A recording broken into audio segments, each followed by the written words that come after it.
Hello, greetings, and of course, g'day, mate. I am very late. I'm also the Howlet's a Hound, but more importantly, I'm late. This was meant to come out on Friday. It's not coming out on Friday, unfortunately. But what can you do? Things happen. I've been a busy boy recently. I've been a good boy, too. I've been going to my personal training classes. So I've been trying to get fit and eating healthy and feeling good. Good enough that I'm wearing a white shirt, which I don't usually do. I don't feel good about wearing white because white's not very thinning, Doesn't make me look great. For those listening on podcast, it is a Avengers Endgame shirt, by the way. It says "Become a Legend" with the letter A replaced with the Avengers logo. You can sort of imagine it. It's a white shirt, black and red logo. It's great. I like it. Me, my mum, and my sister all have one. We all wore the same shirts when we went and saw Avengers Endgame 2 years ago. We wore matching shirts. It's great. It was great. I loved it. Love this shirt, but I don't wear it often because it's white. Rather than any big preamble, why don't I just jump into talking about this stuff? Because not only am I late, but there's a lot to talk about. Mostly due to the fact that Hasbro decided that they were just going to release every single toy ever. They had their Fan Fest, and they revealed a lot. Like, if I covered everything they released and revealed, I'd be here forever. But thankfully, I don't talk about Star Wars, G.I. Joe, or Fortnite. But what I will say is, begrudgingly, the Fortnite toys look really cool. Before we jump on to talking about what was revealed in April, though, I do want to just catch up on some omissions from March, because there were two toys that got revealed near the end of the month that I didn't talk about. One of them is the John Walker Captain America Marvel Legends figure. I love how this figure looks like it would be something that could exist within the MCU. Like, this would be some kind of propaganda-filled, you can have your own John Walker Captain America in your own home. Buy it for your kids this Christmas. Figure looks great. The costume itself is actually really cool. I really like John Walker's Captain America costume. Quite a few accessories, alternate head, shield. Yeah, it's the Captain America deal. It's you're getting what you got. Love the figure, but it might have been made somewhat obsolete by some of the other things that were revealed later on in April. I'll jump onto that and talk about that when we get there. But who knows? It might even be worth keeping it just in the box. It's a really nice box. And like I said, you could quite easily imagine this being in universe, the thing that exists. You can maybe put it up with all your Marvel Legends roleplay items, which I have one of. And that was the Tesseract, because it came with a Red Skull. I was buying the set for Red Skull.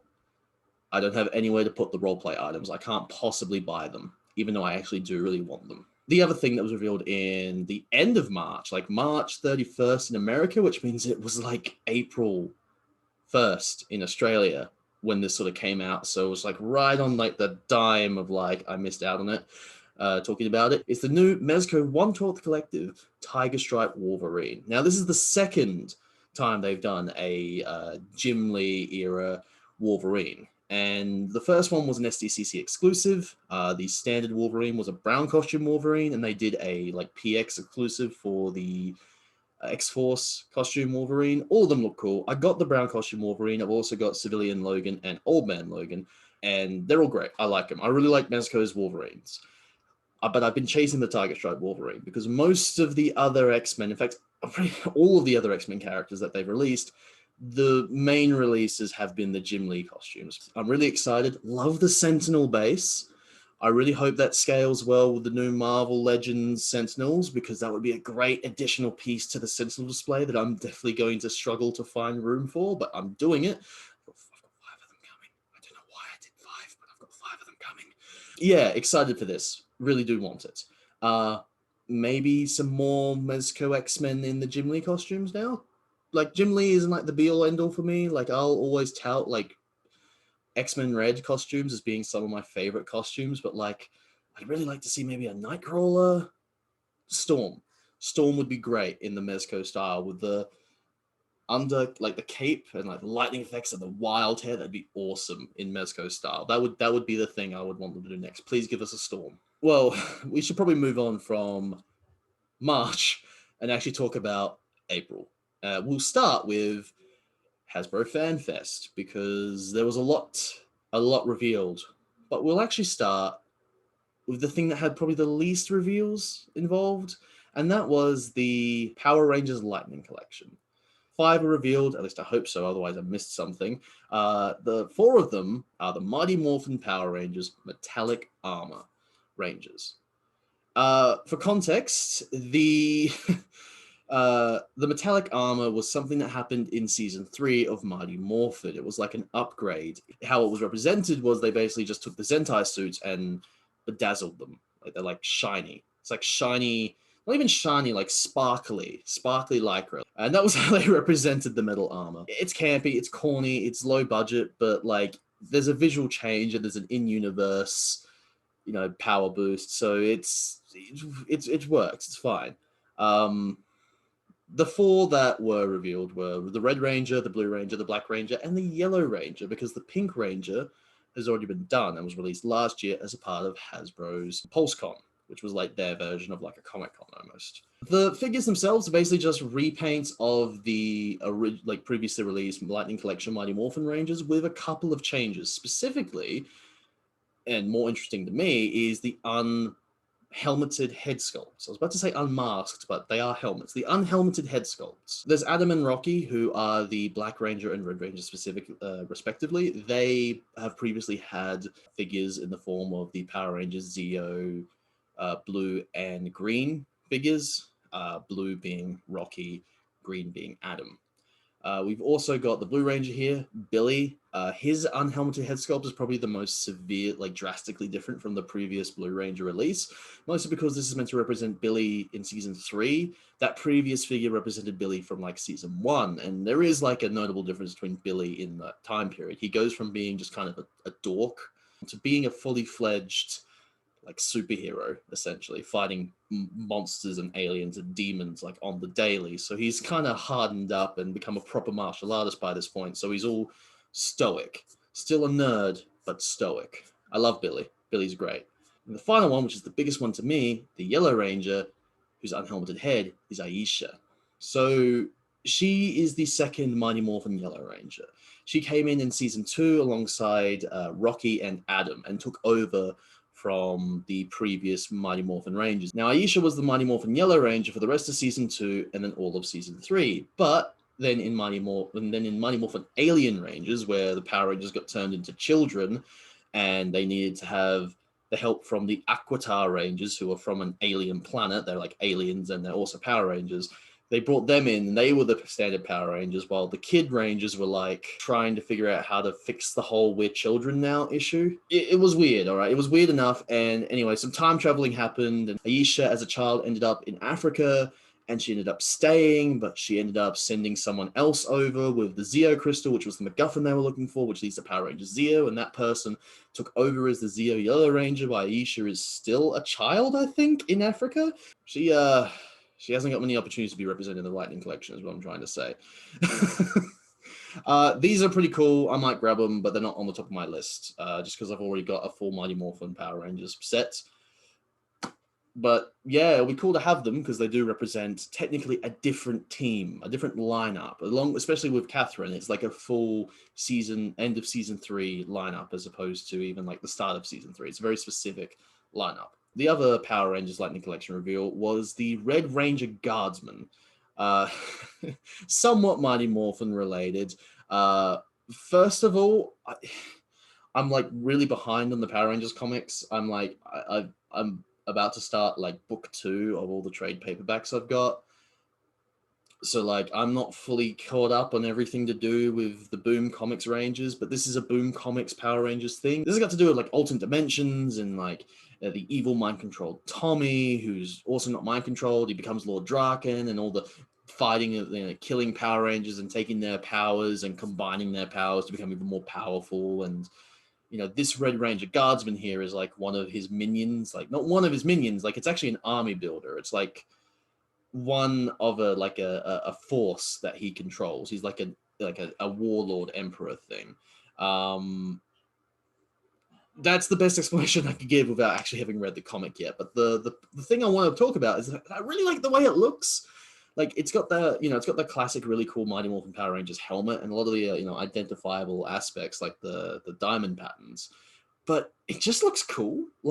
if you took the cape away and then just went, hey, this is what the new Mighty Morphin Red Ranger looks like, I would be like, that's cool. Possibly even cooler than the original one, because it's like a proper armored design. Like it's clearly the Mighty Morphin Red Ranger, no doubt about it. But there's just something about it. It's just, I know, really cool. I'll probably grab at least one of these, but might even grab a couple just to give Lord Drak and his minions, which every good warlord needs. All right, and that's everything Power Rangers. They didn't reveal a lot, and they didn't reveal anything later in the month either. To be fair, we've still not even got the next Power Rangers Lightning Collection wave out yet, I don't think. So, like, you know, it's a bit of a slower moving line than, say, Transformers or Marvel Legends. And that's fine. I'm okay with that. Like, I'm okay with that, because I got so many lines that I collect that are just like, and here's another wave, and here's the wave after that as well. Speaking of lines that just won't stop, Transformers, let's jump into it. So they revealed a couple of things just before the Hasbro Fan Fest event, but I'm going to talk about these collectively as a whole, as if they were all revealed at Fan Fest, because we did get extra images of the things that were revealed at Fan Fest, and they are all part of the same wave. Mostly. There are a few outliers, but we'll talk about those at the end, because we're going to start with Transformers Kingdom Wave 3, starting with the core class Soundwave. So for those who don't know, right, I'm just going to pull up an example. I've got physical examples here. The core class figures are like the smallest sized figure in the Kingdom line. A couple of the figures have been like in-scale characters like Rat Trap, who are smaller than everyone else, but others have actually just been mini versions of popular characters. So you've got like core class Megatron and core class Starscream, which I'm holding up to the screen right now for those listening on podcast. See, they're really cool. They're just like mini versions of the figures that were released, like the larger figures, like legitimately. Like the core class Optimus Prime is literally just a smaller version of the leader class Earthrise Optimus Prime. It's just these cool little pocket-sized Transformers that you can just keep on your desk. I think what they're designed for is that they scale really well with like the big Titan class figures like Omega Supreme and Metroplex and Scorponok, like characters who are meant to be city size. Like these guys fit in with them better than the Voyager and Deluxe and Leader class figures. But then again, scale and Transformers is weird enough as it is, so like, whatever floats your boat, both work. The next core class figure of that style, the small recognizable characters, is Soundwave. Turns into a cassette player, which is adorable. The thing that I really love about this mini Soundwave, other than the fact that it's a mini Soundwave, is that his chest compartment opens up and you get a mini Laserbeak cassette. It doesn't transform. It looks like it's just like a static little red and black cassette, but it's a little mini Laserbeak that you can store into the mini Soundwave's chest. It's adorable. I need it.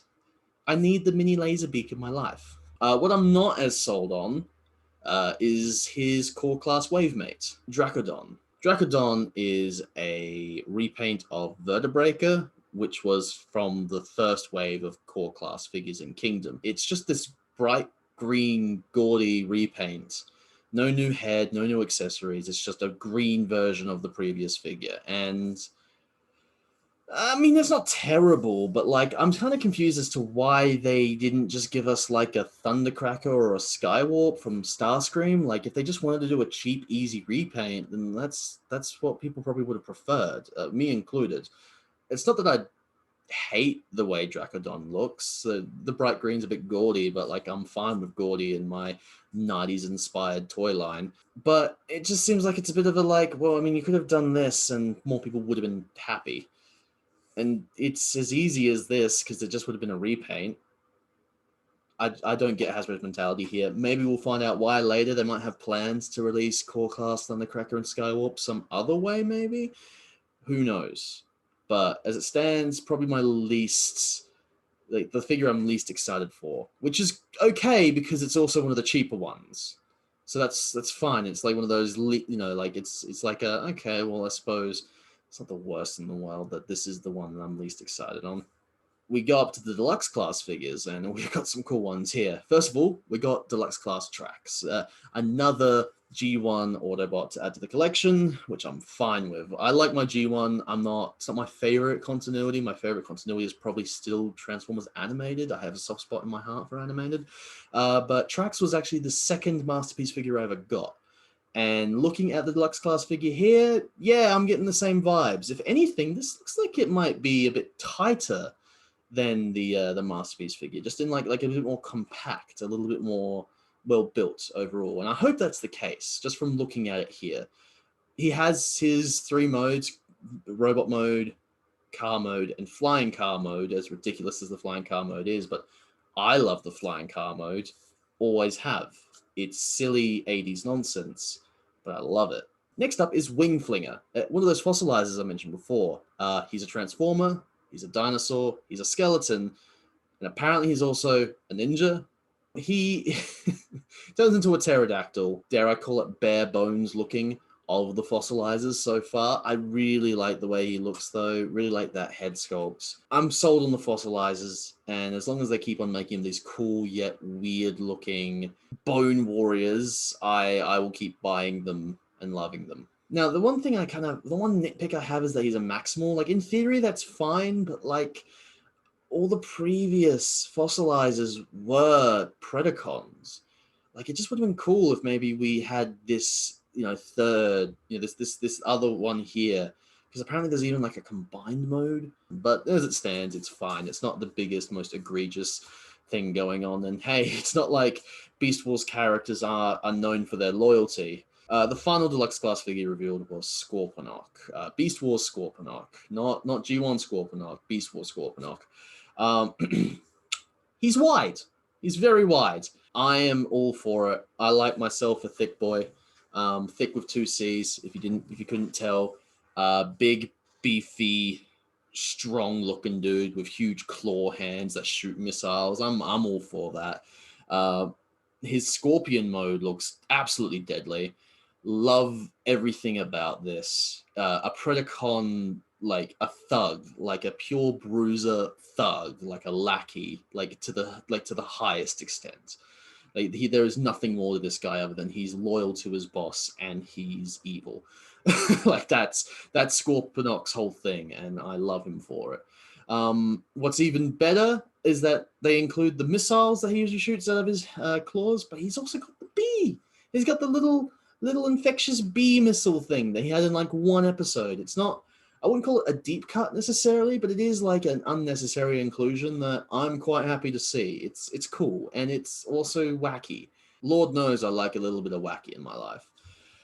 So deluxe class figures, ace. Love all 3 of them. Moving on to the one Voyager class figure that was revealed, it's Rhinox. Now I have a very special place in my heart for tanks. Well, okay, he's a rhino. He's not literally a tank, and I guess with Transformers I should be more specific because it does kind of muddle the issue a bit. But anyway, like, big beefy powerhouses with all this firepower that's just big and strong, and just slapping meat, powerful tank guys. I play tanks in most games I play, whether it be video games or D&D. Like, I'm a barbarian paladin main.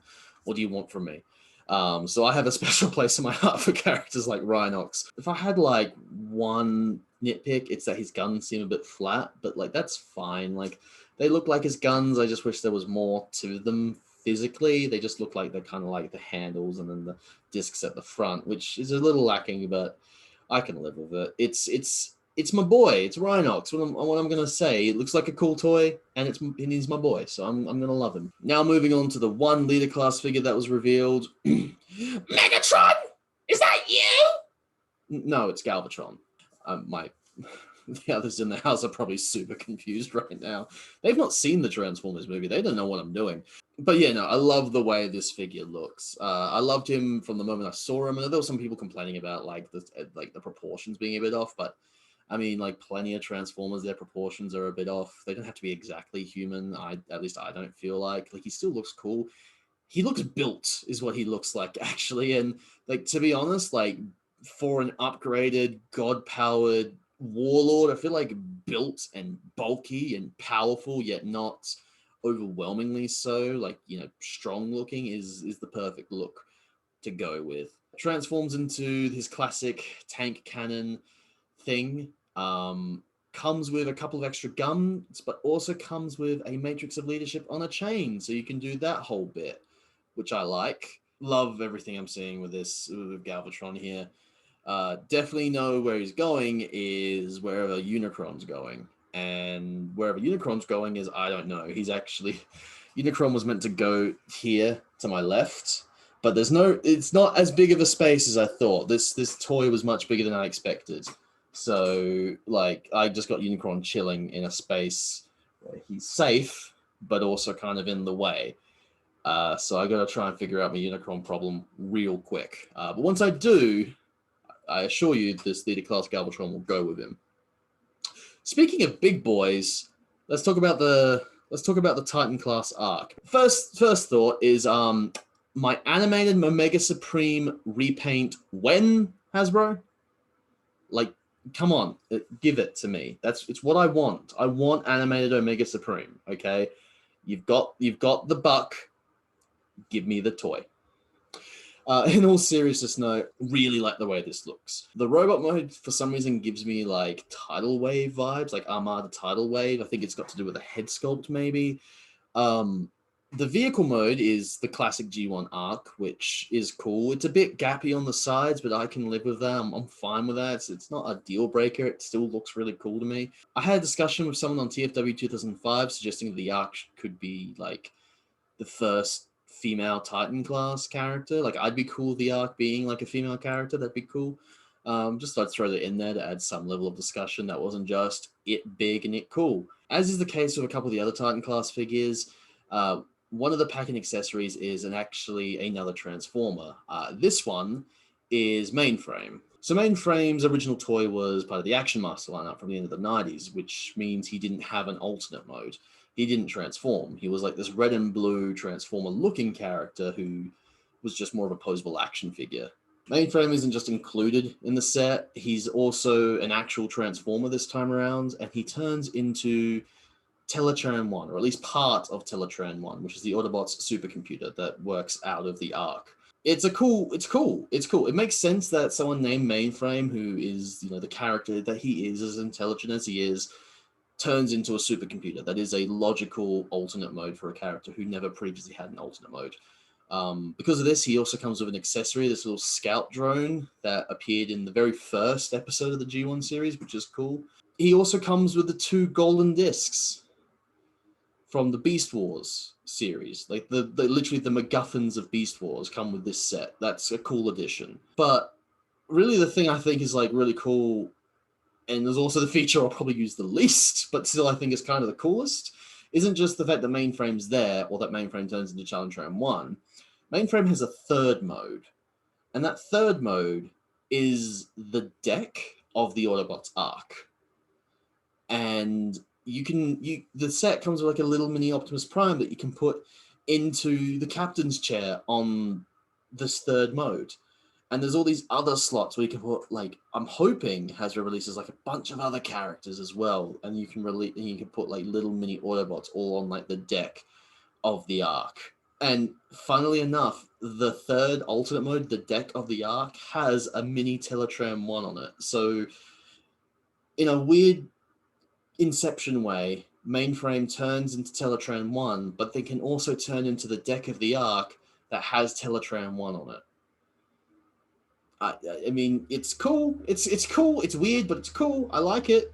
Probably will have him almost never turn into that mode, though. I mean, like, I might, just for some play value, but never going to display him like that. Probably wouldn't display him as Teletran 1 either. Probably display him in robot mode. But it's all cool. I really like this stuff. I'm wondering if we'll ever get a Gen Selects repaint of Mainframe released separately. Like, him in his classic red and blue color scheme would be kind of like a cool Gen Selects release, and as a way for Hasbro to capitalize on this new mold that they've made that, which Hasbro likes to do. Cool. So that is everything from War for Cybertron Wave 3. It's a lot, and I want basically all of it. Dracodon being really the only thing I'm kind of like, on, but like, it's not terrible. It's not the worst thing ever. Like, it's not hard to look at by any means. It's just not as good. And if anything, I think Dracodon might actually work better alongside this next figure, because it is also kind of bright, colorful, and gaudy, but a little cooler than Dracodon. Alongside Wave 3 of Kingdom, they also revealed this what was going to be a Hasbro Pulse exclusive, but has also been available in like through other channels, like EB Games here in Australia allowed you to pre-order this character. It is Deluxe Trianicus.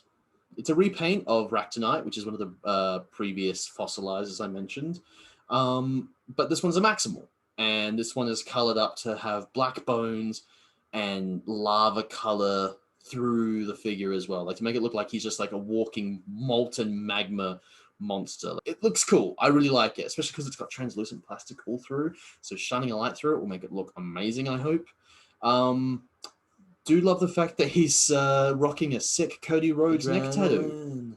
In my soul. A very small portion of people are going to get that. Cody Rhodes. What can I say? It's a figure I already own, done in a really cool new paint job. One of the selling points of the figure is that he just comes with a bucket load of effects parts, and these effects parts are done in like blue and red colors, sort of like, you know, your classic G1 and Beast Wars color schemes for like your Autobots / Maximals, Predacons / Decepticons blast effects. So that's a cool addition. I'll gladly accept that. Blast effects are awesome, and the toy looks cool. Revealed alongside all of this was Shattered Glass Blur. Now, for those who don't know what Shattered Glass is, it's this alternate universe timeline that exists alongside the main Transformers universe, where the Autobots are now the bad guys and the Decepticons are now the good guys. And like their color schemes are all switched up and the designs are all pulled from different parts of like the Transformers universe, and you know, the character personalities are all sort of switched up. It's like the most fully realized what-if story that Transformers has ever seen, to the point where they are releasing a series of figures now for it. They actually released some Gen Selects Shattered Glass toys, Optimus Prime and Ratchet in a 2-pack, which I passed up on. And Joel Friedman, who owns Robot Toys, even sent me in a message, hey, we just got these up for order if you're interested. And I'm like, I'll consider it. And I never did go for it. And now I'm regretting it because the Shattered Glass figures look really cool. The color schemes are great. And Blur is now a thing. And apparently it's not the end of the Shattered Glass stuff, because not long after Blur was revealed, Shattered Glass Megatron was also revealed. And I'm like, I messed up. I now need to see if I can find anyone who's selling the Shattered Glass Prime and Ratchet. So, yeah. Speaking on the figures themselves, we'll start with Blur. Blur is a repaint of Studio Series 86 Blur, which gives me hope we'll get a repaint of Studio Series 86 Jazz into Ricochet, but that's irrelevant. It's a cool looking repaint. It's got a newly sculpted head with this like wicked grin and this sort of like telescopic eye deal, which I love. Its color scheme is like black and blue, so it's very similar to Blur, but you know, just different enough that it definitely defines itself as being separate. The lightning on the vehicle mode is a bit much for me. It's not terrible. It's not an eyesore. It doesn't ruin it by any means. It's not aesthetically displeasing, but at the same time, I probably wouldn't have put it there myself. But what do I know? He's an evil Autobot. It's not like him having lightning decals is the most disagreeable thing he's done, because he's probably killed people. Innocent people. Moving from the bad guys to the good guys, the heroic Decepticons, which you're just saying that aloud, you kind of get the appeal of Shattered Glass, right? Shattered Glass Megatron, the leader of the Decepticons. This is the Siege Megatron, but they've added a couple of extra accessory pieces, specifically a pair of wings and this cockpit area, and you transform him differently than you do the main Megatron, and you get him into this jet mode. And it's so cool. It's a callback to Energon Megatron, which is, I believe it's Energon Megatron it's a callback to. Correct me if I'm wrong. That was the design that the original Shattered Glass Megatron was based on. And it's cool. It's a nice addition. It still comes with his fusion cannon and his sword, so he can still turn into a tank. So I guess technically this Megatron's a triple changer, which is cool. I'm always down for a triple changing Megatron. And I honestly, the main thing I take away from this is, I mean, other than it looking cool, is could Hasbro maybe release a version of these accessories for their standard Megatron? Maybe? People are already doing like 3D prints of this set up to go with the standard Megatron. it's cool. Like, a lot of people like Megatron turning into a jet, and a lot of people like me like Megatron turning into both a tank and a jet. So, like, maybe release this in the future accessory set, Hasbro. There's money on the table. I'm just saying. Yeah, I'm probably gonna get both of these, and I'm gonna go and try and hunt down the Shattered Glass Optimus Prime Ratchet 2-pack now because of it. Also, this Shattered Glass, Blur, and Megatron is not it. Apparently, there can be 5 releases total. And given that, Blur's a pure deluxe, but Megatron's a Voyager with a bunch of extra accessories, I don't actually know if we could really track what else they're going to release. Are the rest going to be deluxes? Who's it going to be? It seems like these are all repaints. So if I had to guess, it's like they could probably do Studio Series Hot Rod as Shattered Glass Rodimus Prime. Oh, Shattered Glass Ironhide might be one. I'm pretty sure Shattered Glass Ironhide is just like Diaclone colors Ironhide, which is like black primary, red secondary. That might be a cool one. That'd be an easy one for them to pass off. Maybe Starscream. I think, I'd be pretty confident in saying Starscream's probably going to be one of them. In his Skyfire, Jetfire inspired color scheme, the white with the red secondary, that'd be cool. Oh, it'd be cool if they gave him pieces to make him look more like the Cybertron Starscream, similar to what they've done with Energon Megatron here. That would be really cool. That's it for Transformers.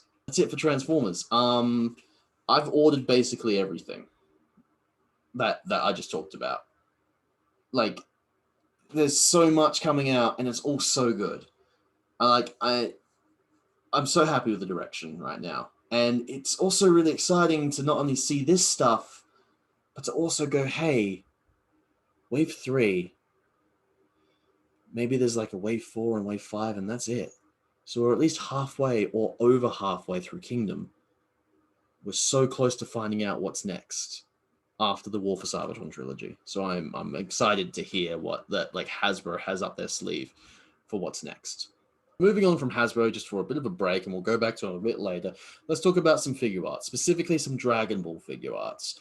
And first up on the list is Tien. Now, Tien has had a previous release in the SH figure arts line, but that was representing him during the Saiyan saga, which is, where he wore a costume pretty much, I think, identical to his Dragon Ball gear. This, however, represents Tien during the Cell saga. So it's mostly his Dragon Ball gear, but he's got this little over-the-shoulder sash thing going on, one shoulder type deal. I think it's a gi. I think the whole setup with the pants and the shirt, it's a gi, but I'm not entirely caught up with my Oriental / martial arts clothing and what they're all called, so I'm sorry about that. I'll be having this struggle again later on. Tien looks awesome here. He was always so cool in Dragon Ball Z, and then when I finally went back and just watched Dragon Ball and saw his origin, what he was like when he was more, I want to say, more relevant, he's great. Love him to bits. Love the fact that we're getting a new one of him in probably the costume I like the most out of him. There's something, it's unique, the single-shouldered sash deal. It's unique, so I like it. It's got everything you want from a Tien Shinhan figure, alternate hand so it can punch people, solar flare them, and Kiko Ho them. He's also got alternate heads so he can punch people, solar flare them, and Kiko Ho them.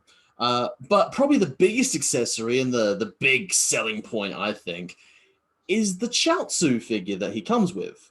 Because this Chaozu is fully articulated. Now, I'm not going to sit here and talk about how much I really wanted them to do this to Goldo, because I'm still really upset that Goldo is an articulated figure, but whatever. It's something they can fix at a later date. I'll get over it, but as it stands, the last time we got Tien, he came with a Chaozu figurine. It didn't move or articulate in any way, really. It was just a static figurine. However, this time around, we've just got the full deal, man. Fully posable, little mini guy. It's so cool. I'm in love with this. I was gonna get Tien anyway, but this has gone from I want it to I must have it. Really help finish line with our Z Fighters lineup, essentially. Going from characters who have had figures before to a character who hasn't, and I'm so excited for this. During, I think it was a video that was just discussing some of the figure arts products, it was shown for like a little moment that SH Figure Arts Dodoria. Oh man, like the Dodoria looks so good in plastic. Like the what they showed off had like this big, wild, like sneering, grinning face. It was so cool. It's this. He's a big, beefy boy. The spikes, the pink skin, the purple lips. It's just this wild-looking alien bruiser, and it's been translated brilliantly to plastic just from what we're seeing in the couple of images we've got. I am so excited to get more Freezer Force members. I have got Berta on pre-order, and I'm slowly paying him off. And he comes with Goldo, and it's a static figure of Goldo, so I'm sad. I wish they gave him the Chaozu treatment, but there's always the future. There's always a chance we'll get a fully purchasable Goldo in the future. We've gotten the Ginyu Force. Now we're getting Freezer's side members. We've also got Cooler. Like, we're really pushing through like the Freezer Force membership here. I just got Raditz. You know, they're apparently releasing a new version of Nappa at some point. So like we're getting all these like early DBZ Freezer Force members, and I really want Zarbon. And you know what? It's never gonna happen. But I would love if they could do a pull. Like that'd be great. He'd be the most like a pull would be amazing. For those who don't know, a pull is just like one of the random background characters that I think Vegeta actually murders at some point. So like it would never happen. They would probably put their resources doing another Goku, which would make more sense. But I really want to pull because I love my characters like that. So yeah, excited, really excited for both Tien and Dodoria. Sticking with Figure Arts and moving on to Marvel, because I'm not sure if you guys noticed this, but at some point in time, I became a Marvel Figure Arts collector. For those who are listening on podcast, I just lifted up the Final Battle Figure Arts Thanos that my mum got me for my birthday. Love you, mum. Yeah, he's great. He's awesome. He's got a pipe to sit on. I love him. But yeah, I've been getting a couple of the Marvel Figure Arts stuff, so I feel like now more than ever I have to cover the Figure Arts things, not just out of posterity. Because I'm collecting them, I feel like I got to talk about them now. So I have to talk about the Figure Arts John Walker Captain America. It's much like the Marvel Legends figure. It's cool because the thing it's based on is also cool. The costume is on point here, comes with an unhelmeted head, much like the Marvel Legends one. Definitely got all those little extra bits of articulation, like the toes and whatnot, that sort of like raise the level of a figure what's higher than the Marvel Legends. But one of the things that like kind of sold me, like more so than just the figure itself, was the effect piece. So it's got this effect piece. It's like a ground-based effect piece that you put the shield on, and it's like a ricochet off the ground effect. And I've not seen it before. Maybe a previous Figure Arts Captain America came with it. I just haven't looked far enough into the Figure Arts Captain America figures to see it. But this looks so cool. First time I've been exposed to it, and I like it. Like that alone, I almost makes me want to get it, even though I'm kind of holding out that we get a repaint of this as a Figure Arts US agent down the line instead. But as it stands, I really like the way this looks. He's definitely probably higher up on my want list than the Marvel Legends one, just because of all the extra accessories. And also because he might be easier to get, because the Marvel Legends John Walker is an exclusive. And this I don't think this one is. So, shambly mess so far. I feel like I'm rushing. But let's move on from the Figure Arts John Walker to Marvel Legends. And we'll start with the things that revealed just before the Fan Fest. Because before Fan Fest, Hasbro got a bit like, hey, we got a couple of things to show you. And what they showed us were, first of all, the Spider-Man Vintage Webman.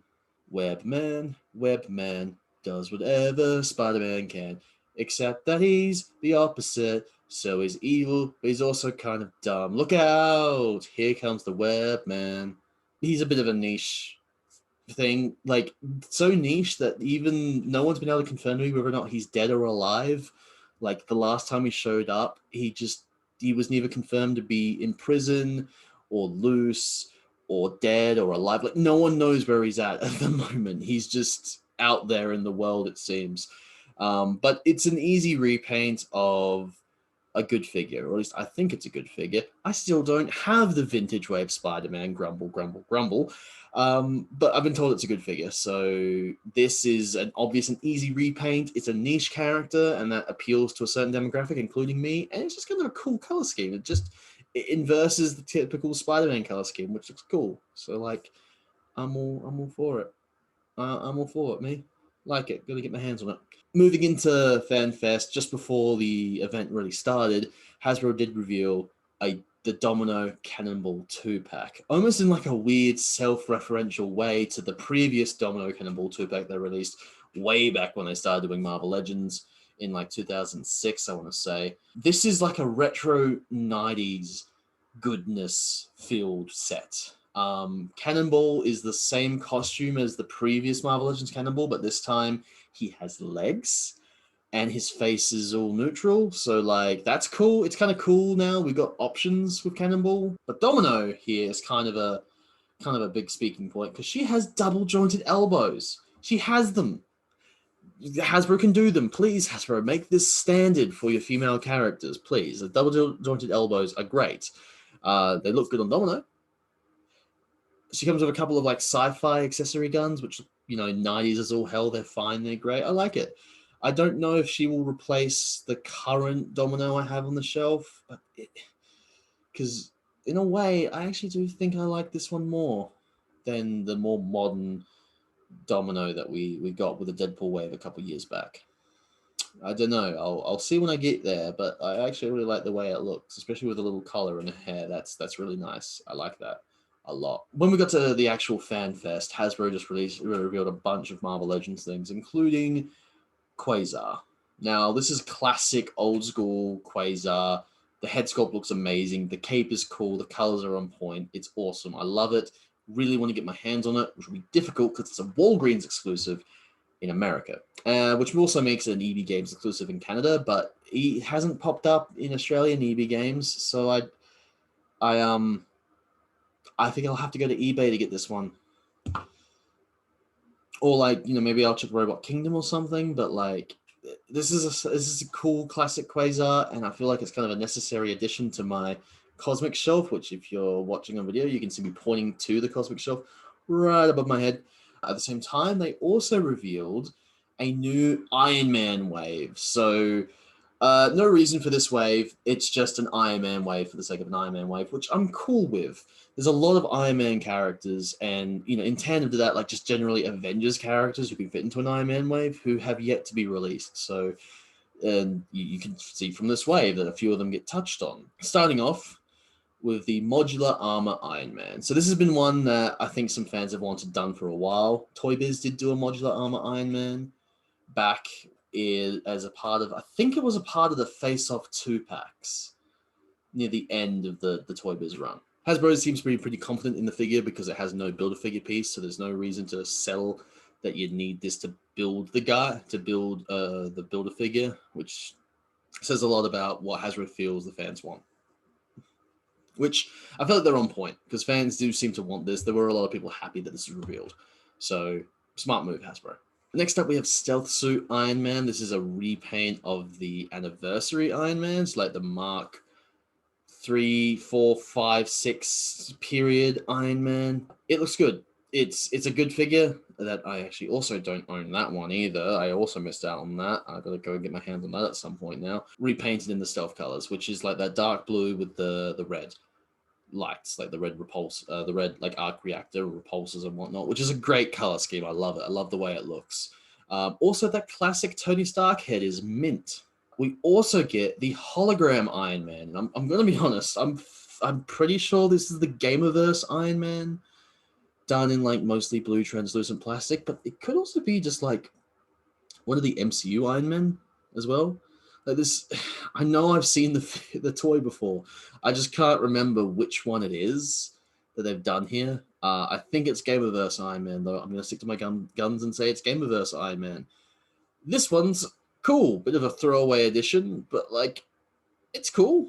It's a cool concept. If you have like an Iron Man Hall of Armors display, this would be like a cool addition as like on a display table. Like you can sort of do the whole Tony Stark building his machine with the holograms and like the MCU movies type deal. That's actually kind of a cool thing you could do with this. Like, that's something. Like if it didn't come with a Build-A-Figure piece, I'm not sure if I would get it, but like at the same time, like I don't mind having it in my collection. It's different. It's different than anything else. So what am I complaining about? Next up is Iron Hearts. I need to read maybe some more stories with Riri Williams so I can be more familiar with like her actual characterization. I know she's a young, brilliant engineer, but that's actually really all I know. So I have to look into more of her exploits a bit later. But just speaking on the figure itself, it looks cool.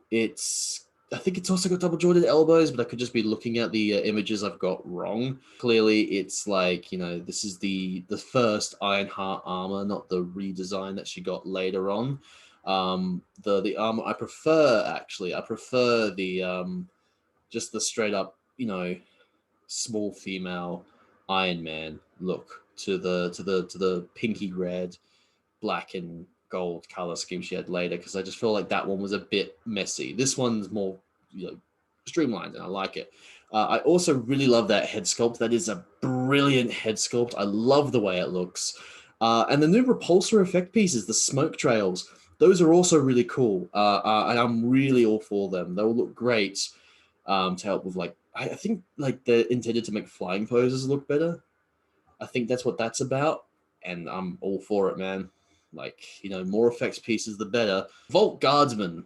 This is a bit of a deep cut Iron Man character, to the point where I actually had to Google him. Like, I had to look him up on the Marvel Wiki and Comic Vine and whatnot, and just figure out who and what this is. Apparently, the Volk Guardsman uniform is like mass-produced, was made by Tony Stark, and multiple people have taken on the identity of the Volk Guard of just the Guardsman, I should say. I think his name is, or Guardian. I think it's Guardsman. They're like a military themed group. I think they're part of the Air Force, actually, if I remember correctly. I haven't written any of this down. This is all just like research I did earlier when these were initially revealed. I like it when obscure characters that I don't know get made into Marvel Legends, because it gives me something to go, oh, I want to research this, and what's this about? Where'd they even come from? What's the point of them? And oh, this comic here, I'll see if I can get my hands on that comic. Like, I always like that happening, and Volk Guardsman was, one of the figures that did that for me. So, I'm happy he's here. Looks cool. Looks like the character from the comic. Can't really complain about that. Next up, oh boy, it only took him 5 attempts. It's classic Ultron. Now, I say that I'm not actually upset with Hasbro for taking their time doing a classic Ultron. Like, the only Toy Biz Marvel Legends Ultron we got was like a concept design, I think, that got turned into a figure, which isn't the only time that's happened, so, But, it was like kind of cool and original and unique, but it wasn't quite Ultron to a lot of people. Then Hasbro came along and they did the Iron Man 3 wave in 2013, where they redone a previously released Titanium Man toy as Ultron. Like, it painted him silver and gave him a new Ultron-looking head, and that was a decent representation, but again, not really a classic or any specific version of Ultron represented there. That toy then got re-released as a golden version of him for like the Age of Ultron stuff. Again, not quite on point, but still cool. Liked it well enough. Then the Ultimate Universe Beetle figure got repainted and released in a 3-pack, along with Mr. Green and a white a white Vision. A 3-pack that here in South Australia absolutely littered store shelves. Like, they were absolute peg warmers for months. To the point where the 3-pack, I think, went for like $15 at one point. Target got desperate to like sell that set. It was originally a $60 toy set, I believe, or like $80 or something, but it went down to 15 because people just didn't buy the set. The main selling point to a lot of people was the Ultron toy, and you know what? It was a cool toy. The Beatles Ultimate Universe body worked really well for like an Ultron, but like it also wasn't any specific version of the character that ever existed. So now, finally, a dedicated classic Ultron toy has been released by Hasbro, and he looks good. The mouth effect parts is awesome. I'm all for that. And it's just a cool looking Ultron. Like, what can I say? I think people are just going to be happy that it's happening. It's happening, you know. Like, we're getting all these classic Avengers villains finally, from Hasbro. Next up is Darkstar, and as a character, I'm mostly familiar with her from the most recent Avengers run by Jason Aaron, because the Winter Guard is actually quite a important recurring element in the story. But I still don't know too much about her. I know apparently she died at some point and she's come back, which is pretty standard of fare for Marvel characters, unfortunately. I like the fact we're getting our Winter Guard now. Like, there's obviously her and Red Guardian, and you know, the Crimson Dynamo that got released is a specific version of the Crimson Dynamo and isn't quite a Winter Guard member, but you could probably put him in there quite fine. But like, yeah, her and Red Guardian, as well as this Waves builder figure, Ursa Major. So like, that's cool. It's cool that we're getting her, and it's really cool that the builder figure is Ursa Major. He's a violent, alcoholic, insubordinate, cruel, and hateful Russian bear man. I love it. I love the big burly bear man. Just it's great. It's basically someone's first soda, but like, what's you gonna do about, like, who cares? It's a big burly bear man. He drinks a lot of vodka and he's angry. Like, oh, I'll take it. I'm happy with that. I think that's great. I can live in a world where that's a thing and be happy with it. Much like Darkstar, I was introduced to him through the Jason Aaron Avengers run, where his introduction has stuck with me for a while. It's just he's in a dark room drinking beer. Or vodka, or, I mean, I said vodka before because he's Russian. That doesn't necessarily mean he's drinking vodka. That's a horrible assumption, but it probably was vodka, because I feel like you need to drink something really strong if you're going to get drunk, and you're also a bear. Like, I feel like Ursa Major is not a lightweight in any sense of the word. I love this wave. I love everything they're doing with it. It's not like the most must-get wave of all time, but it's got enough in there that I really, really want, that I will probably get all of it. So yeah, A+. Well done, Hasbro. Sold me on a full wave. From one bear to another bear, we go from Ursa Major to the Infinity Saga Battle Thor. See, what I did there? Bear to bear.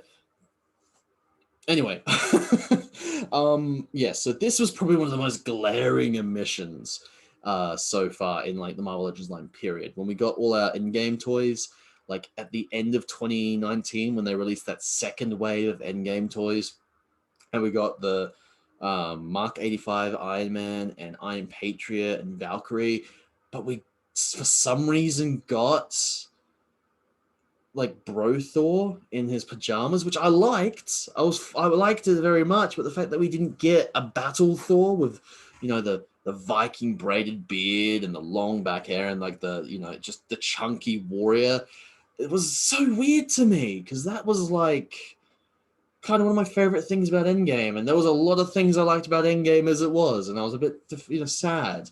But you know, initially that was one of the things that almost made me want to go get Figure Arts, because I was like, well, Figure Arts is releasing one, I might go check them out, and I still might go check them out. But as it stands, I might not need to, because this looks so cool. He's fully powered up. His eyes are like blue and glowing, and there's lightning effects. I'll always gladly take more lightning effects. The Mjolnir and the Stormbreaker are all like, you know, like translucent and whatnot. Like they've got like translucent blue through them. It looks cool. It works. I like it. I'm so happy to have it on my shelf, and I'm so happy the Infinity Saga lineup is a thing. It's like a spiritual successor to the 10 Years of Marvel Studios thing. Given who else they've announced for that line, who I won't touch on here because that was announced in May, so technicality, I ain't gonna talk about it. But given who else they've released for this lineup, I really hope this Infinity Saga lineup is just like, here's all the Marvel Studios characters we missed out on. I really hope there's an Ironmonger in there. I really hope there is an Ironmonger in there so badly. And Whiplash. I want Whiplash as well. And you know, while we're at it, can we also get like maybe Malekith, and you know, even some Chitauri as well. Chitauri would be nice. They've been in multiple movies. Chitauri would be awesome.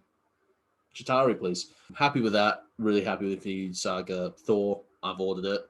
As pretty much everything else.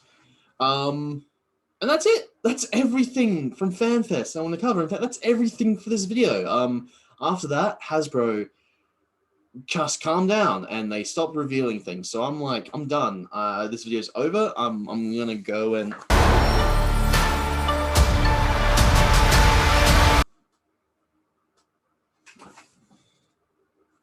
so we're not done. Okay, cool. So after FanFest, Marvel Studios have decided to release the trailer for Shang-Chi and the Legend of the Ten Rings, which I'm super excited for. But with that, Hasbro was like, yay, now we can reveal our stuff as well.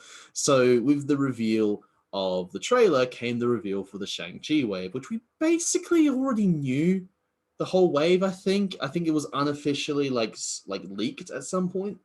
So while nothing here is like really shocking, I now want to talk about it because it's been officially revealed. So two figures in this wave we already knew were happening were the hologram Tony Stark and the Civil Warrior. Or at least I think we already know this. I think Hasbro revealed them at the end of 2020 in one of their live streams, like one of the Fan Fest Friday live streams. They revealed these figures, but they didn't say when they'd be released. Or it might have even been like at the start of this year, I think, actually. Like sometime at the end of last year, start of this year, they had a live stream where they talked about these. No, it was this year because they also revealed the Villains Wave. The one with like Arcade and Zemnu and whatnot. So they were revealed. I didn't really talk about them because I wasn't doing this when they were revealed, but just so we're clear, hologram of Tony Stark is like a really cool addition because he is technically a separate character. Technically, so that's cool. Civil Warrior is like that's cool enough. That's actually like a really cool repaint of the Hydra Captain America. I like it, but I don't really have anyone for him to go on my shelves. Like if I had a Gameverse shelf with like the Avengers game characters as well as like the Spider-Man PS4 game characters, maybe that'd be something I could do with that. But like as it stands, I don't have a shelf for that. So I mean, he's cool. I'll play with him for a while because he looks good. I do like the arc reactor shield. It's cool. Right. So those were the revealed a while ago. The rest of the wave is all Shang-Chi movie figures, which is why they weren't revealed till now. So the figures include Shang-Chi himself, who I like his costume. I know it's not the flashiest costume in the MCU, but I like it. It's not, it doesn't immediately pop out. It's like, oh, wow, here we go. But like, it's still a cool costume that it fully recognizable as like, this makes sense as a live action Shang-Chi. So I'm happy with that. The costume may get better as time goes on. Like, it's not bad. It's just, they might figure out a way to make it a bit flashier without stepping too far away from what makes it work. But I mean, and to be fair on the Shang-Chi costume, Phase 4 has been dropping us like Scarlet Witch, White Vision, US Agent, Sam Wilson's Captain America. We got set photos of the Miss Marvel costume. We've seen both the new Hawkeye costume and the Kate Bishop Hawkeye costume. Like, they're bringing costumes in Phase 4. They're really bringing these costumes. So it's like with Shang-Chi, he looks serviceable. He looks fine. It's just like he's surrounded by all these other amazing costumes. So I think that may be why some people reacted the way they did to it, going like, oh yeah, it's fine. It's cool. It looks good in motion. I like it in motion. Next up is Death Dealer. Now, so you're going to see a bit of a trend moving forward here where some characters have been modified for the movie. Including Death Dealer here. So Death Dealer, I believe in the comics, is named Li Ching Li. I hope I'm pronouncing these names right. But Li Ching Li, I believe his name is. I assume it's the same character, but who knows? They could just be using the Death Dealer name, and it could just be sort of whatever. He looks really cool. I love the mask. I love the colors. I love the blue and the gold, and he just looks like such a badass. I will say that like the draping down aspect of his costume, like over his thighs and his legs, does concern me a little because like he in the trailer looks like he was doing all these cool martial arts moves and keeping up with Shang-Chi. But he's also got like, this stuff in the way. So I'm hoping Hasbro's found a way to make it so he can still pull off those cool martial arts poses without ruining the costume aesthetic. Like, I hope that's what they've done. Yeah, really like this. We've also got Wen Wu, which is the real name of the Mandarin. Now, this is probably one of the most severe like cases, like really mixing and matching things up and changing it for the MCU, and also for more modern standards, because the Mandarin is not classically Shang-Chi's dad. That's, I guess, a change for the story, which I'm fine with. I'm actually fine with that as a concept. Like, the Mandarin, one of his sons is Shang-Chi. I'm cool with that. That's fair. But Shang-Chi's dad is also not named Wen Wu. His dad's name in the comics is Fu Manchu. Literally, Fu Manchu. So, obviously, Disney and Marvel decided that they needed to change that. So when they named the Mandarin, they named him Wen Wu, which I think, like, I'm just gonna like put my faith in like the production and assume that Wen Wu is a proper, like, traditional Chinese naming convention type deal. As it stands, he looks so cool. I love the fact that unless I'm misunderstanding something, that the 10 rings are in fact on his arms. Like, those are the 10 rings on his forearms, which is so cool as a concept. Like, it makes him so much more. One, it makes him feel like they're more usable in a battle, because like having 10 rings on your fingers in battle would be kind of like, it looks cool, but it also would probably be a little bit like, it's hard to throw a punch when you're bedazzled, right? So the 10 rings on his forearms looks great. There might be a dragon in this movie, so I'm happy about that. The toy itself looks like it represents the character quite well. So I'm happy with that. Finally, we have Xialing. I believe it's Xialing. And the reason I think it's that is because there's a wrestler called Xia Li who has a very similar spelling to her name. So I'm going to just assume I'm right when I say Xialing. She also looks cool. I don't know what role she has. Apparently, I think she's the Mandarin's daughter. When I did some research, apparently somewhere someone said that she's the Mandarin's daughter, which means she's Shang-Chi's sister. Which means she's kind of a dual character, maybe, because the Mandarin does have, I think, 1 or 2 daughters in the comics. But Shang-Chi also does have a sister in the comics as well, so I guess she's kind of like representing both. Like, she's a combined character, but neither of them are named Xialing, I don't believe. But again, that could just be because like their comic book names aren't quite the best names. Probably nowhere near as bad as Fu Manchu, but still. So I'll have to watch the movie and see what they're going for here. It could just be an original character who just so happens to be Shang-Chi's sister and the Mandarin's daughter. So, whatever. She looks cool. Her costume seems similar to Shang-Chi's. I think that's intentional. So, it's just white instead of red. I like it. I like it. Like, there's not much I can say other than also, I haven't touched on any of them. All of these just come with a bunch of weapons, like a bunch of traditional Chinese weapons, like spread all throughout these characters, and like, it's cool. I'm all for it. Like, just arming up all your characters is such a, it's fun. It's cool. I like it. I'm happy to get all these different, like bow staffs and hook blades and throwing knives, and happy about it. The builder figure for this wave is Mr. Hyde, the comic book version of Mr. Hyde. He in a big green suit and his big, looking like the world's like most buff leprechaun, essentially. Like, what can I say? That's what he looks like.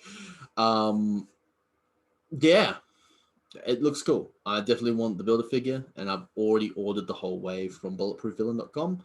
Go check them out; they're great. So yeah, I'm hoping that this set actually gets to me maybe in the next week, because when I ordered it, the release date had been moved up to sometime in May. So I might have my hands on this set sooner than anything else I'm talking about here, which I'm super excited for if I do. Finally, revealed alongside the wave is Marvel's Katie. I just laugh at the name, honestly, because Katie does seem like she's going to play a bit of a significant role in this movie. She's getting an action figure that's not part of the Build-A-Figure wave. Like, they've got faith that this character will sell. So she might be playing a pretty big role in the movie. She's decked out in this red dress. She's got a bow and arrow. She's got this little beanbag-looking dragon thing with wings, like fairy wings. It's cute. I love it. I love that that's a thing. I don't know what it is, but I like it. She looks cool. The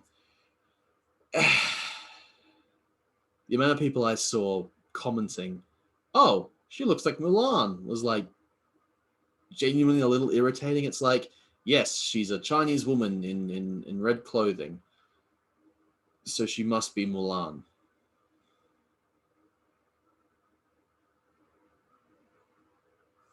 Guys, come on. Come on now. Really? She doesn't even have she didn't even, like, she's posed with the bow and arrow. She's not even posed with a sword. Like, anyway. I really like it when characters get these kinds of figures and they just, like, pump them with accessories. And the little beanbag dragon fairy thing, I really like. And it's probably going to be like the goose of this movie. It's just going to be all that people talk about, probably. Are we setting up a Pet Avengers spin-off? Is that what we're doing here, Marvel? Because I'll watch it. I will.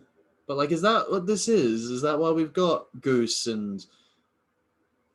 Would Rocket Raccoon be a Pet Avenger? Oh, I feel like he'd take that as an insult, wouldn't he?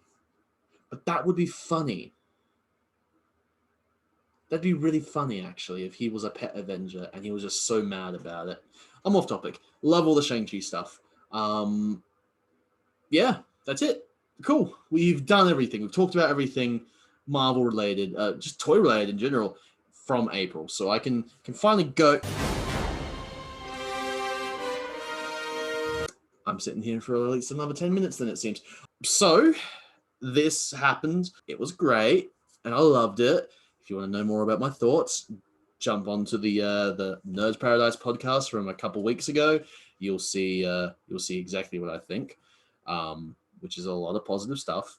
You know, as soon as episode 6 of Falcon and the Winter Soldier came out, much like with WandaVision, we just got bombarded with like, hey, here's Hot Toys version that I just really want and I can't and I shouldn't. Oh my god, look at it. It's so good.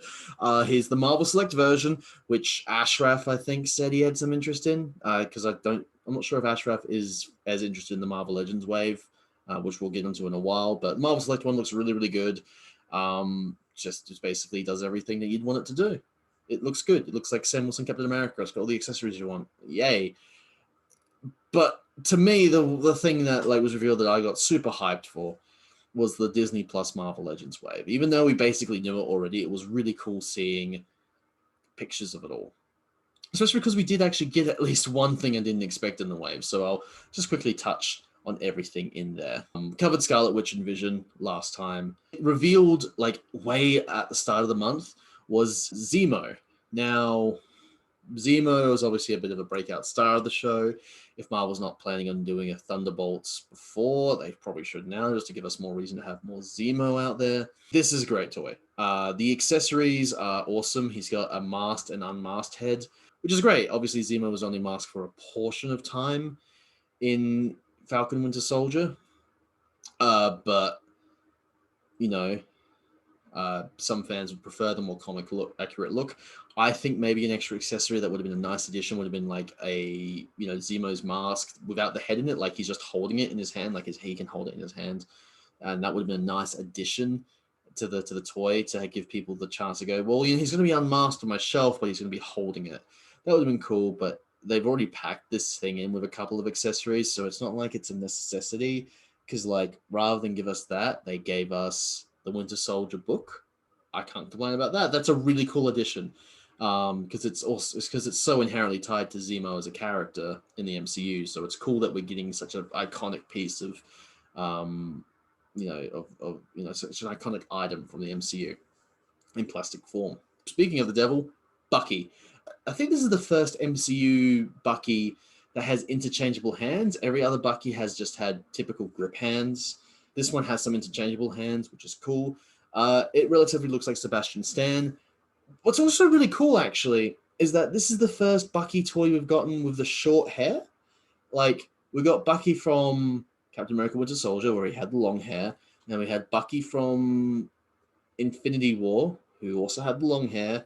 We haven't really had any short hair Buckies. After that is US Agent. This is just a repaint of the previous Marvel Legends Captain America John Walker. But this is also probably the one I want to get more. Not only does it come with a Build-A-Figure piece, but it's a US Agent. It's like the thing that John Walker is in my mind. And it's the thing he is by the end of the show. And the black really works for the costume. I am fully on board with this look for the US Agent. I'm so glad I'm getting a Marvel Legends figure of it. I wouldn't mind getting the Figure Arts version if they do one. Just putting it out there. I don't think it comes with the head sculpt. Like, it seems like the unmasked head sculpt only comes with the Captain America look for John Walker. So that could be a reason why you would still want to get that one. If you want to have some unhelmeted shots. Next is the figure that was genuinely probably the shock of the like, not the shock, but like the cool addition to the wave that we didn't get spoiled for, I believe, or we might have and I just didn't pay attention. It's Loki, the black sheep of the family, as per usual. The only one with a green banner on his packaging because he's the only character from the Loki show. He's got that sort of, I want to say casual, but it's got like a tie and a suit jacket and everything, which isn't really casual, but then compared to what Loki usually wears, it's pretty casual. So the casual attire that he's wearing, no other accessories except the Build-A-Figure piece. But mind you, the Build-A-Figure piece is not only a flight stand, but also comes with Red Wing. Red Wing has a flight stand. I'm so happy that Red Wing having a flight stand is a thing that we're doing now, because the previous Marvel Legends Falcon had a detachable Red Wing accessory, but no flight stand. So you could detach Red Wing, but you couldn't do anything with it. Like, you had the detachable piece, but then you had like a separate Red Wing accessory, and there was no flight stand. And I'm like, what? He's gonna sit on the ground. He's a resting bird. Like, it wasn't great. But we're past that now. We're actually doing proper flight stands for Red Wing. And I'm so happy because Red Wing deserves everything. He's great. Finally, for the wave, Sam Wilson as Captain America. And oh, Captain, my Captain, you look amazing. Just like the Hot Toys one, and just like the Selects one, this one looks great. And it has a lot to do with the fact that the costume is so good. And I don't really know what else I can say. Like, I've said how much I like the costume on the podcast. I've said how much I like the way this looks now. Like, it's a good-looking Captain America toy. And the fact that they've done the Build-A-Figure as, like, his wingsuit is really cool. It means they could put more budget towards making that look great. With the flight stand and Red Wing and everything, it just looks like a great display piece. I'm super excited to start playing around with this when I get my hands on it.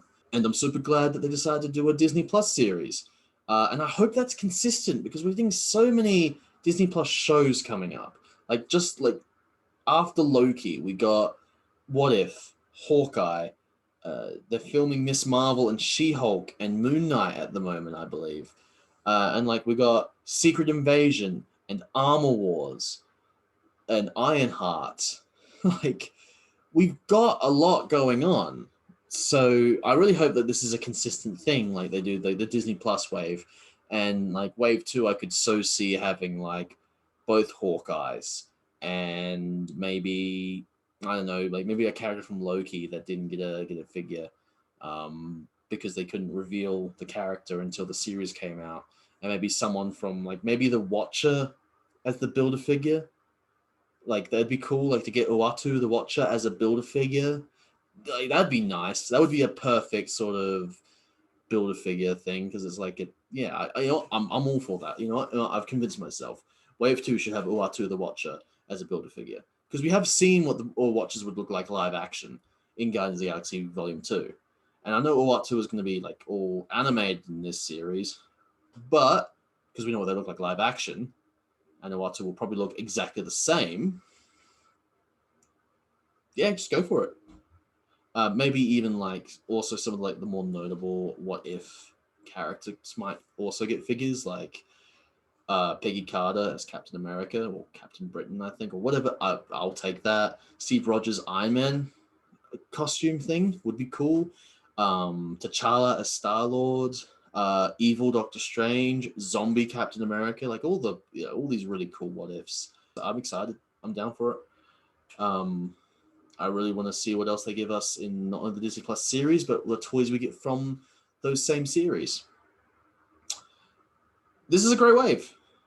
I've got no complaints. I don't know what else I can add, honestly. Like, Hasbro with their Marvel Legends, I know people are kind of soured on the price increase on Marvel Legends, and it sucks, but, like, they're still releasing such good toys, and they all look so good, and I want them all. Like, it's still good stuff, and I still think it's worth it, and I'm still so excited to get my hands on all these, even if I'm still sort of looking at my MCU shelf and going, I don't know where all those are going to go, because, like, they've basically, like, they haven't revealed it officially, but they're basically releasing every single member of the Eternals movie.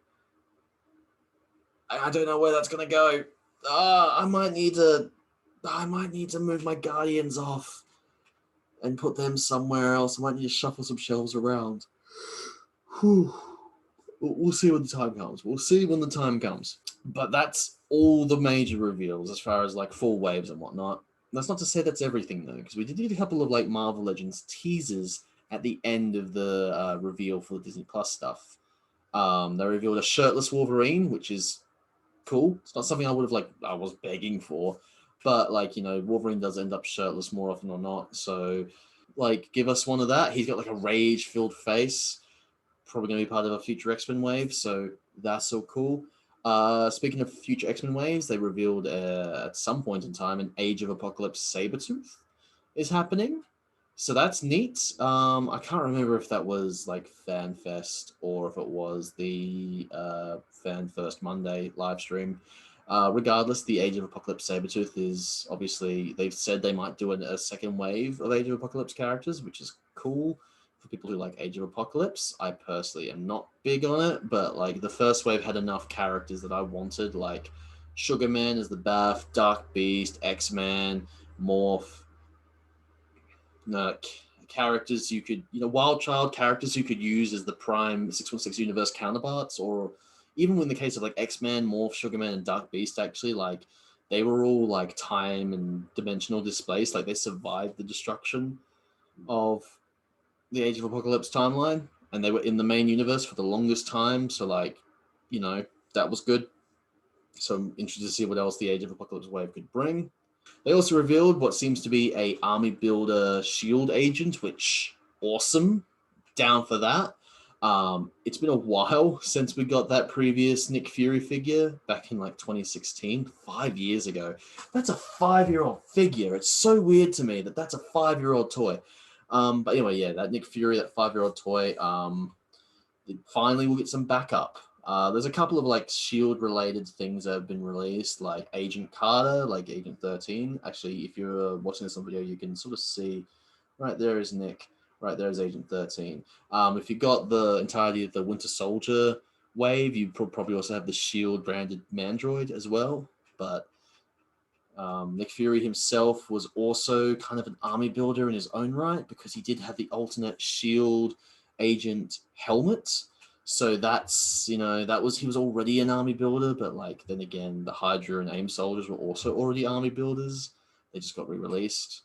They revealed Hercules as well, like, in his buff, decked out glory, like, classic, big, burly, bear-like Hercules.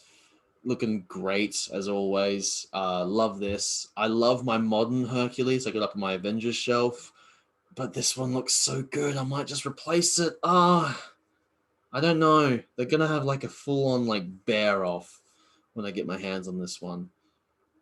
I still don't know which one I prefer. Because I love the modern Hercules. I love the Hercules costume with the modern elements added to it. It's such a cool concept. A classic depowered Human Torch. So Johnny Storm, essentially, in the white and blue Fantastic Four costume. And apparently we're going to be getting the rest of the team. So I feel like we'll probably get a Fantastic Four wave.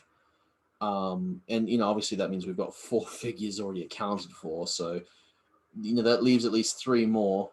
So whoever the 2 other characters in the Build-A-Figure is, unless Ben Grimm's the Build-A-Figure, in which case, the 3 other characters. But I feel like they're not going to do Ben Grimm Build-A-Figure because they'd probably just stick to, well, I mean, maybe, because, like, they could try to go for a very specific art style on Ben Grimm. Like, you know, rather than the more, like, the one they've got with the ones they've done these last couple years with Walgreens and the previous Fantastic Four wave. They might want to go for a more first appearance look. No, but first appearance would be black and blue. So, no, I know what I'm talking about. They'd probably just re-release that thing there, but with white and blue pants. I'm excited. I'm excited to see what they bring. I've currently got the modern Fantastic Four costumes up on display, actually, not the blue and black ones, which I've got the full set of both blue and black and these ones, but the modern ones are just cool. Like the dark blue with light blue color scheme really speaks to me. And like little treads on the boots, like I love it. So they're really cool. What do you want from me? They're really cool costumes. But like at the end of the day, like if those Mezco Fantastic Four figures are as good as they look like, I might end up getting those on my shelf instead. But we'll see when we get there. We also got a HasLab teaser at some point with Fantastic Four characters and the 4 logo in the middle. So I can't help but imagine that we're either getting Galactus, which is the most immediate thought. But, like, there's also a chance it could be, like, a fully functional Fantastica as well, which is less likely. I mean, I'd still like that, but I feel like it's Galactus that they're teasing. Really hope Zing/EB carries whatever it is, because so far they would have had success with all the other ones, with Unicron, I'd say. So that's going to be cool, whatever it's going to be. Can't wait to see what it is, most likely in July/August. And finally, probably the best part of the whole Fan Fest Monday, the hairdryer. Really like this hairdryer. It's cool. I kid. It's probably some kind of ray gun, but like, I don't know what it would go to. So I hope to find out sooner than later. And that's it. That is actually legit it. There's no bit here. There's no joke. There's no I'm going to get up and leave and suddenly trailer music plays. No, that's actually it. That is a lot. I am not looking forward to editing this together because it's a lot. And I'm so tired. I don't know when this is going up. This might go up Monday?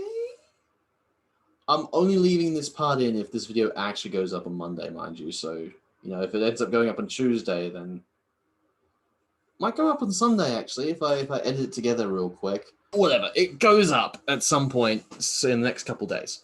Should have been up on Friday, but I've just been busy, and I'm sorry. But that was everything. That was everything I wanted to cover from April. This might have been a quick mess because I am tired and I do feel rushed and it is late. But I hope you still enjoyed the discussion. I hope you still enjoyed me sitting here telling you all the things that were cool that I'd like to buy.